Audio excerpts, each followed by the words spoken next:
시간 우리에게 주시는 하나님의 말씀 사사기 4장 1절에서 10절 말씀입니다. 구약성경 365쪽입니다. 에훗이 죽으니 이스라엘 자손이 또 여호와의 목전에 악을 행하매 여호와께서 하솔에서 통치하는 가나안 왕 야빈의 손에 그들을 하셨으니 그의 군대 장관은 하롯의 학고임에 거주하는 시스라요 야빈 왕은 철병거 900대가 있어 20년 동안 이스라엘 자손을 심히 학대했으므로 이스라엘 자손이 여호와께 부르짖었더라. 그때 라피도스의 아내 여선지자 드보라가 이스라엘의 사사가 되었는데 그는 에브라임 산지 라마와 베델 사이 드보라의 종려나무 아래에 거주하였고 이스라엘 자손은 그에게 나아가 재판을 받더라. 드보라가 사람을 보내어 아비노함의 아들 바락을 납달리 게데스에서 불러다가 그에게 이르되 이스라엘의 하나님 여호와께서 이같이 명령하지 아니하셨느냐? 너는 납달리 자손과 스불론 자손 10,000명을 거느리고 다골산으로 가라. 내가 야빈의 군대장관 시스라와 그의 병거들과 그의 무리를 기손강으로 이끌어 내게 이르게 하고 그를 내 손에 넘겨주리라 하셨느니라. 바람이 그에게 이르되 만일 당신이 나와 함께 가면 내가 가려니와 만일 당신이 나와 함께 가지 아니하면 나도 가지 아니하겠노라 하니 이르되 내가 반드시 너와 함께 가리라. 그러나 내가 이번에 가는 길에서는 영광을 얻지 못하리니 이는 여호와께서 시스라를 여인의 손에 하실 것임이니라 하고 드보라가 일어나 바람과 함께 게데스로 가니라. 바람이 스불론과 납달리를 게데스로 부르니 10,000명이 그를 따라 올라가고 드보라도 그와 함께 올라가니라. 아멘. 샬롬. 주님의 평강이 함께하기를 소원합니다. 아멘. 폭우에 이어서 폭우가 지나고 나니까 계속되는 폭염이 또 지속되어서 많은 사람이 폭염으로 고통받고 있는 것. 산불 화재로 또 폭우로 삶의 터전을 잃은 사람들도 많고 폭염이 너무나 지속되다 보니까 고통받는 사람도 많이 있고 언제나 끝이 나겠습니다. 곧 끝이 오겠죠. 계절이 바뀌고 곧 끝이 오겠죠. 그런데 오늘 본문에 나오는 사사시대 악순환이 있습니다. 사사시대 계속되는 악순환. 언제나 끝이 올 때. 사사시대 계속되는 악순환이 있습니다. 그 악순환 가운데 등장하는 사사가 있는데 여자 사사입니다. 사사도 여자 사사가 다 있네요. 여자 사사 드보라입니다. 또 이스라엘이 대적들로부터 압제를 받습니다. 또 고통에 시달리는 시간들이 있는 겁니다. 이번에는 상대가 누구일까요? 하솔에서 통치하는 가나안 왕 야빈입니다. 지금까지 사사기에 이스라엘을 침입한 나라들, 이스라엘 침입한 나라들을 살펴보면 메소포타미아, 모압, 그리고 블레셋이 있었죠. 이번에는 가나안 족속. 가나안 왕 야빈이 침입해 왔는데 그 가나안 왕을 상대하도록 하나님께서 세우신 또 한 명의 사사가 등장합니다. 여자 사사 드보라입니다. 이런 경우는 사실 이례적인 경우이죠.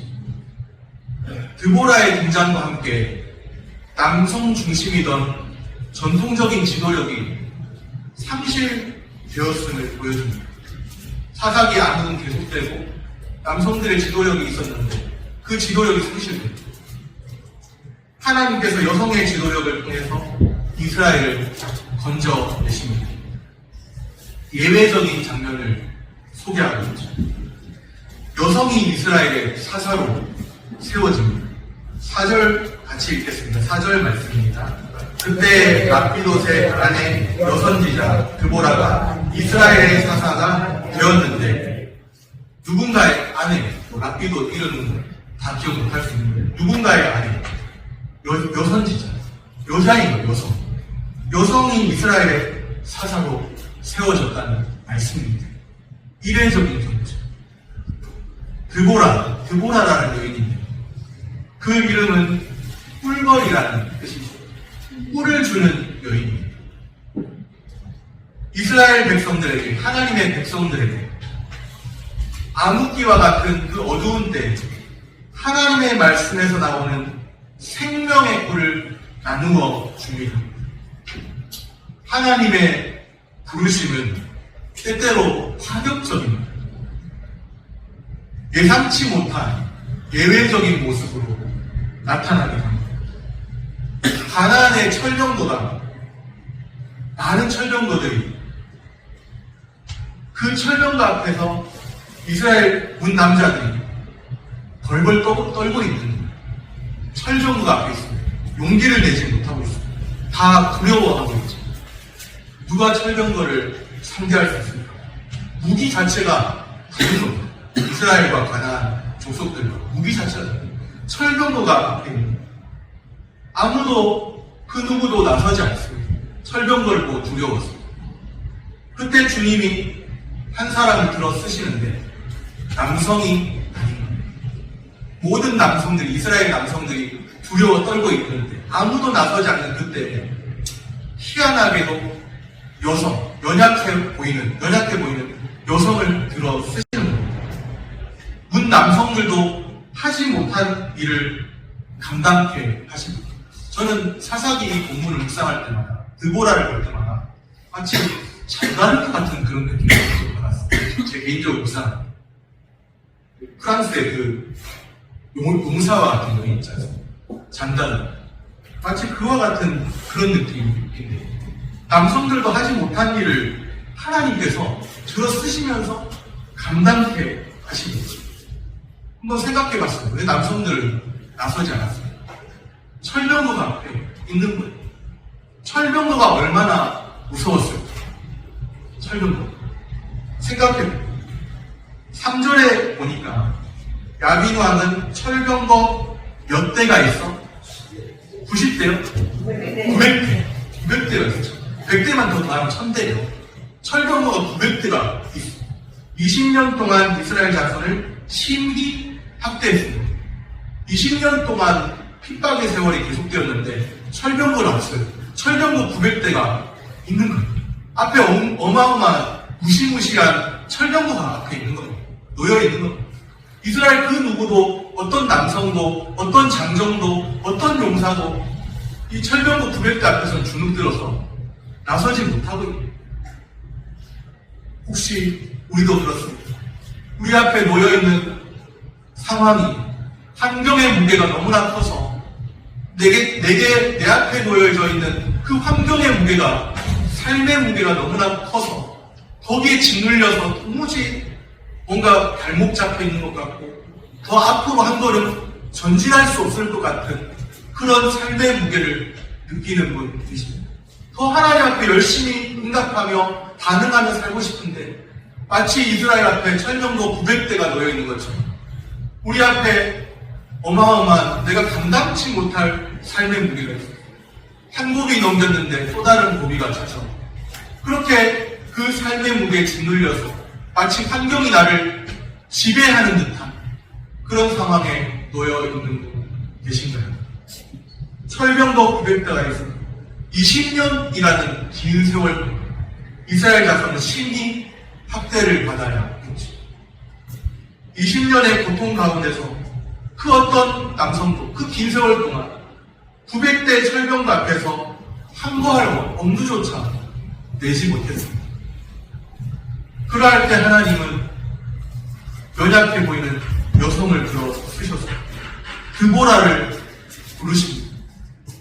하나님의 일하시는 방법, 참 때로는 하나님의 일하시는 방법이 우리가 예상치 못할 그런 예상치 못할 방법으로 하나님이 일하시는 거예요. 연약해 보이는 여성을 통해 일하시는 우리가 전혀 측량치 못하고 예상치 못하는 방법으로 하나님이 일하시는 거예요. 더 강한 남성, 용사 중에 용사를 뽑으시는 게 아닙니다. 참 이 암흑기에 하나님께서 드보라를 쓰시는 이유가 있는 겁니다. 하나님의 일하시는 방법은 기이하고 놀랍습니다. 사람이 다 헤아릴 수도 없고 측량할 수 없습니다. 기이하고 놀라운 주님의 일하심 오늘도 여전히 있잖아요. 그 주님의 일하심을 바라보며 믿음의 눈으로 바라보며 주님이 우리에게도 승리를 주시지 않을까요? 우리 앞에 철병도와 같은 어마무시한 그런 삶의 무게가 있다 할지라도 기이하고 놀라운 주님의 일하심을 믿음의 눈으로 바라보며 주께서 우리 삶을 이끄시고 우리에게 승리를 주시지 않을까요? 꿀을 주는 여인 드보라가 하나님의 말씀에서 나오는 생명의 꿀을 나누어 줍니다. 어두운 사사시대에 마치 한 줄기 빛과 같습니다. 하나님의 말씀을 통해서 생명의 빛을 전파합니다.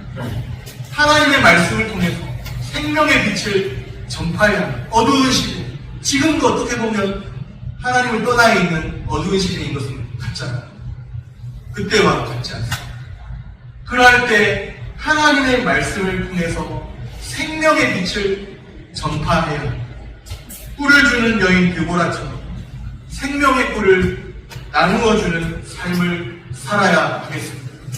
이 어두운 세상 가운데 빛의 자녀로 나타나서 모든 착함과 의로움과 진실함, 이 어두운 시대를 밝게 비추고 생명의 빛을 전파하며 살아야 하겠습니다.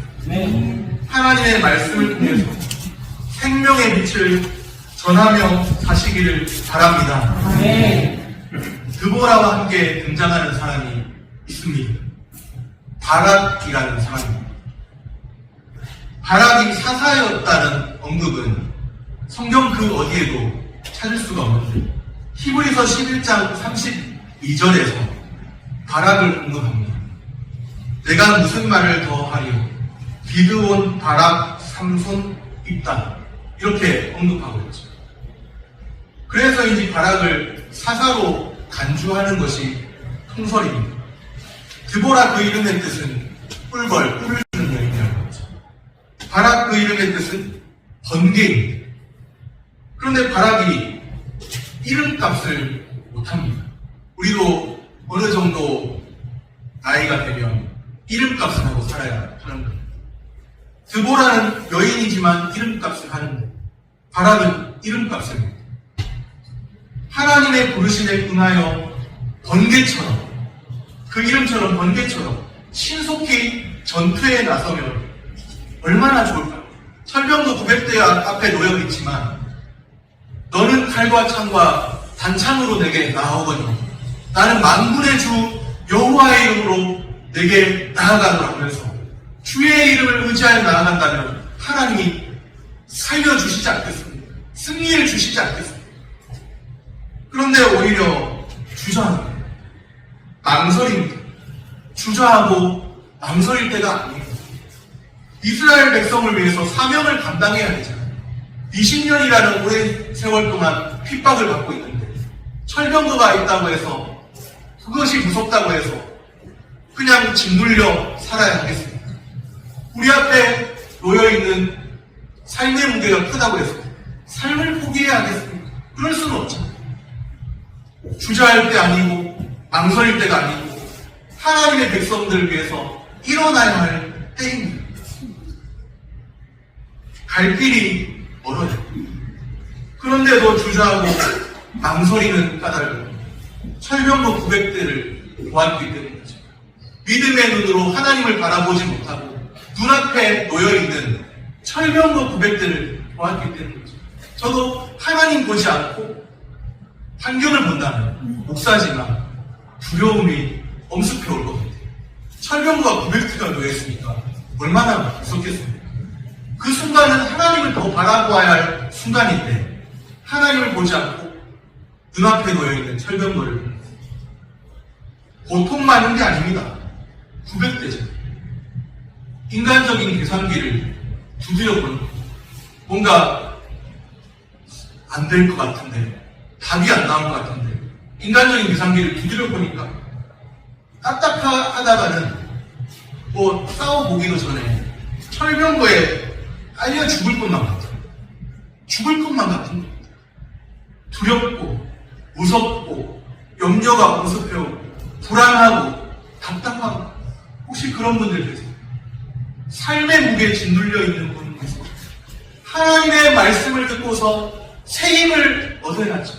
하나님을 바라보면서 새 힘을 얻어야죠.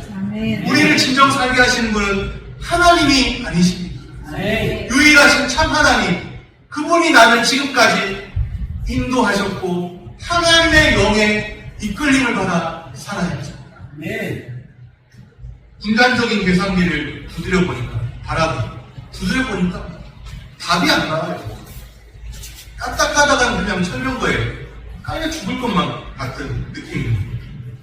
하나님의 부르심이 있어요. 하나님이 지금 이 시간이, 이 순간이 너가 나서야 할 때야. 그런데 하나님의 부르심 앞에 망설입니다. 주저함이, 즉각적인 순종으로 응답하지 않습니다. 안 될 것 같아. 내가 계산해보니까 안 될 것 같아. 내가 보니까, 내 이성적인 생각을 판단해보니까 안 될 것 같아. 주저하고 망설이고, 하나님은 이스라엘을 위해서, 자기 백성을 위해서 일어나라 하시는데, 하나님은 일어나라 하시는데, 싸워야 한다 하시는데, 아유, 내가 계산해보니까 안 될 것 같아.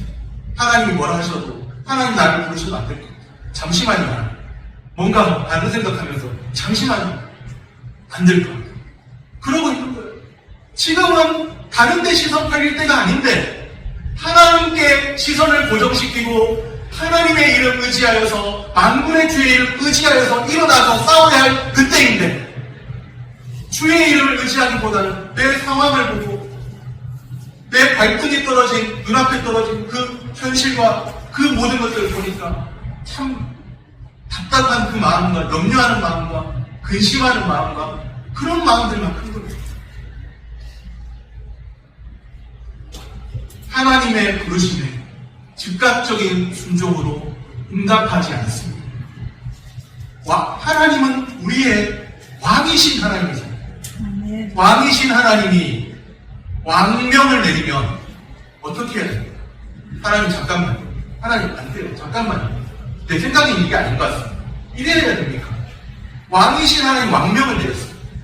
잠깐만요. 나는 왕의 명령 들었지만 내 생각이 아닌 것 같아요. 이렇게 해야 됩니까? 왕 앞에서, 절대 권력자 앞에서 왕명을 지속적으로 거부한다고 생각해 보십시오. 어떻게 되겠습니까?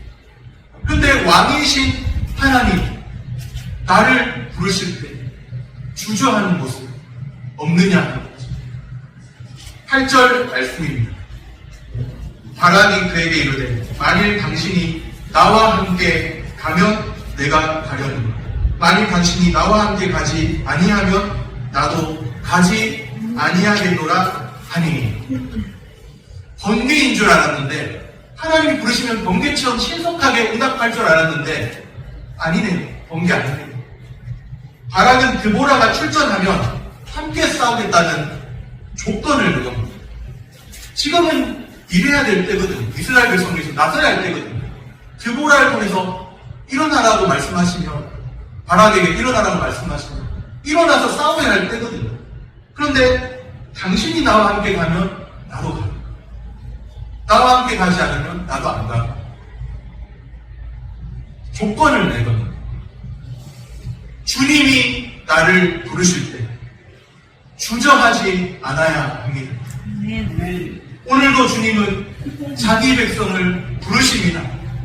우리의 마음을 열고 믿음의 눈으로 하나님의 일하심 바라보고 하나님의 부르심을 듣고 응답해야 합니다. 주님이 부르실 때 즉각적인 순종으로 응답해야 합니다. 하나님을 기대하십시오. 하나님이 행하실 일을 기대하면서 주님 말씀에 즉각적으로 응답하시기를 바랍니다. 말씀을 정리합니다. 하나님의 말씀을 통해서 생명의 빛을 전해야 합니다. 이 어두운 시대에 누가 빛을 비춰야 할까요? 교회. 하나님의 백성들. 생명의 빛을, 하나님의 말씀을 통해 생명의 빛을 전해야 합니다. 주님이 나를 부르실 때 주저하지 않아야 합니다. 아멘. 우리를 부르신 주님의 부르심에 즉각적으로 응답할 생명의 주님 전하며 사시기를 축복합니다. 아멘. 기도하겠습니다.